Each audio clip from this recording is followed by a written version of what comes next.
Poeto Beach in the very south of the island of Sardinia. It's not just a beautiful place to visit. For kitefoil racers, these waters are among the best in the world.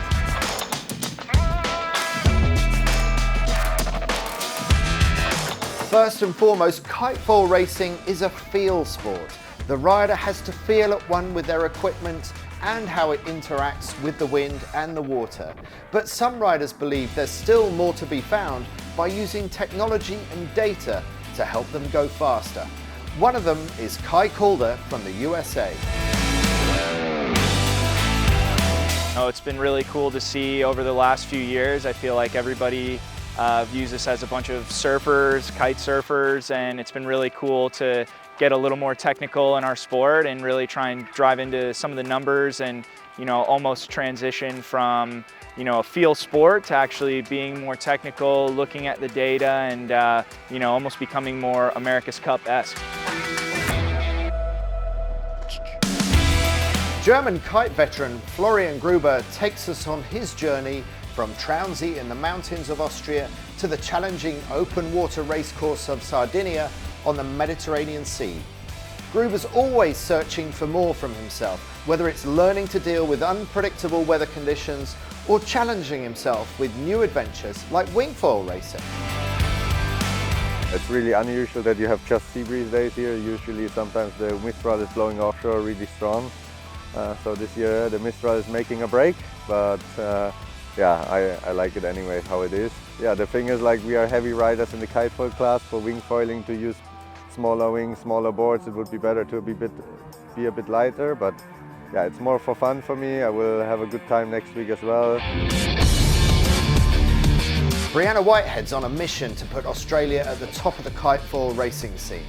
The silver medalist from Sardinia shares her thoughts on the competition, her feelings of joy and the dedication it takes. I'm happy to come away with the second, and to get to fly the 15 for the last day of the regatta was pretty fun. I think a lot of the difficult things we train into they become muscle memory. I don't know, I think the thinking on split-second decisions while you're pushing as hard as you can and trying to work out where everyone else is would be the most challenging.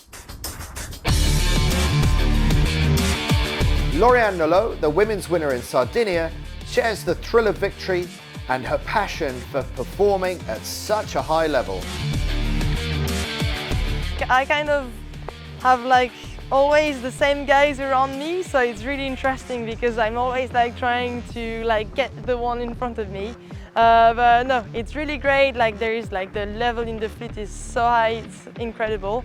But yeah, it's good because like I'm always like trying to push my limits, and so it's really, really interesting. Lorenzo Boschetti reflects on the tough conditions, his experience at the regatta and his aspirations to represent Italy at the Olympic Games. Today was a really tricky condition. We had the wind changing direction all day long, so we've been super lucky to do all the races in the schedule. We had the beautiful condition all the week long.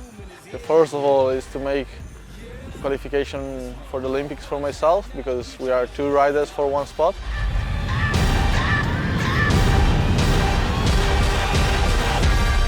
Maximilian Maeder, winner of the men's championship, shares his journey through a difficult race, the transition from Traunsee to Cagliari and the personal growth this 17-year-old has achieved on the senior circuit.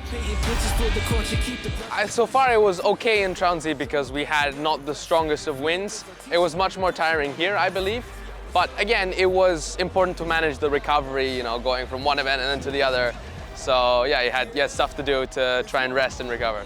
From the beginning, I believe that a good goal for me was always to have improvement and just keep on doing something a little bit better each time. And that's the goal, to always continue to pursue the sport.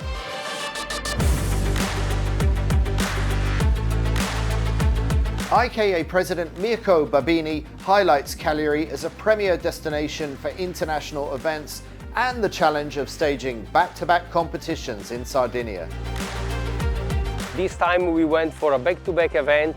KiteFoil World Series now just ended, and then the Sardinia Sailing Cup with the Wingfoil World Cup.